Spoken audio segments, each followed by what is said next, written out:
Watch someone answer one question. I can tell you if they're a leader, a people pleaser, or someone who needs control. As a special agent, I read personalities in seconds because in federal investigations, those details matter.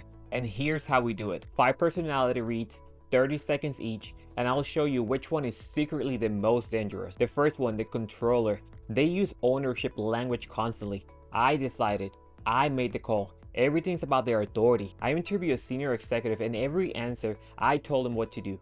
My decision, even when he wasn't involved. That's a controller. They need to be in charge. They can't share the credit. The deflector, they blame everybody else. Never own a mistake. They dropped the ball. The team didn't deliver. While interviewing a witness in an investigation about a project failure, every answer blamed others. Never said I. That's a deflector. They avoid accountability. Don't trust them with responsibility. The alpha.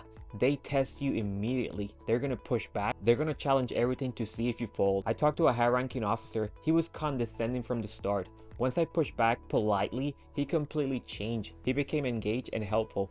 That's an alpha. They're gonna respect your strength and they're gonna hate weakness. People pleaser. They agree with everything. They have no backbone. They shift opinions based on who's talking. Picture a passive witness. He agreed with every question. Once I test him, I push back gently, he immediately changed his position. That's a people pleaser. They can't hold a stance. They won't tell you the hard truth. The status seeker.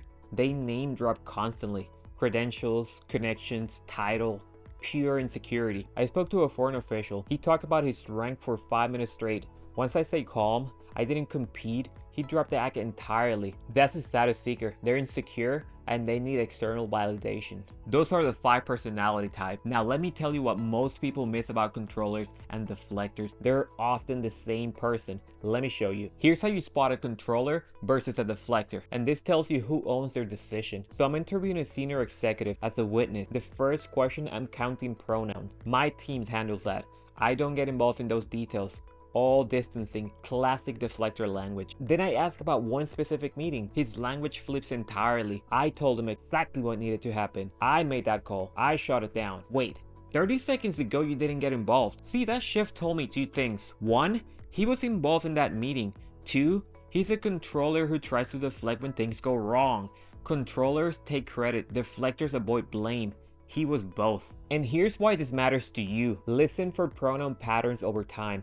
Controllers, they use I when things go well. I made that happen. Deflectors, they use they when things go badly. They messed up. Hybrids, they switch based on the outcome. That's the most dangerous type. Pure controllers are predictable. Pure deflectors are weak. And hybrids, they're gonna rewrite history to always look good. Here's what you need to do.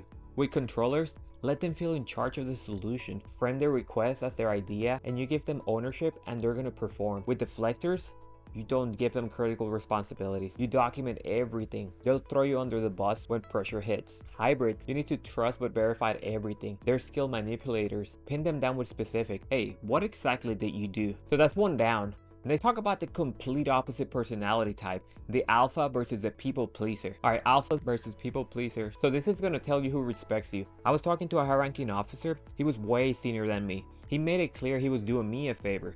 I asked him about a timeline and he says, hey, I already gave you that information. You should have read my statement. And that's a classic alpha move. They're testing if I'll back down. So I push back, politely but firmly. I did read it, but there's a gap here that I want to talk about. His whole demeanor changed. He sat up, he was making eye contact, he became more helpful. And that boundary test revealed his personality. He's an alpha who respects strengths and hates weaknesses. Now watch what happens when I use the same technique on the opposite personality type. Compare that to a people pleaser I interviewed the same week. He was agreeing with every question. I test him, push back gently on his answers, and he switched positions. You know what? You're right. I think it was the other way. They have no backbone. They just want to avoid conflict. Here's how you can test this yourself. You test boundaries early. You push back gently on something small. Alphas, they're gonna push back harder or they're gonna respect you for standing your ground. With people pleasers, they immediately agree or back down. They're gonna avoid all conflict. Alphas want equals or people strong enough to challenge them. People pleasers want to be liked. They'll never tell you the hard truth. And here's what you need to do. With alphas, don't be differential. They're gonna lose respect. You need to stand your ground early. Once they respect you, they're gonna be loyal. People pleasers, don't ask them yes or no questions. They'll always say yes. Ask, What concerns do you have? Force them to voice their objections. They won't push back when you need honest feedback. So that's 2 personality pairs down. Last one reveals something surprising about confidence. Before I show you the last personality type, if you want more federal investigation tactics like this, subscribe now. Next week I'm breaking down how to get information without asking questions. The last one, the status seeker. This tells you who is actually confident. I was talking to a foreign official, and before we even started, he spent 5 minutes on his credentials, his rank, his connections. He name dropped. His pure status signaling. He was establishing his dominance.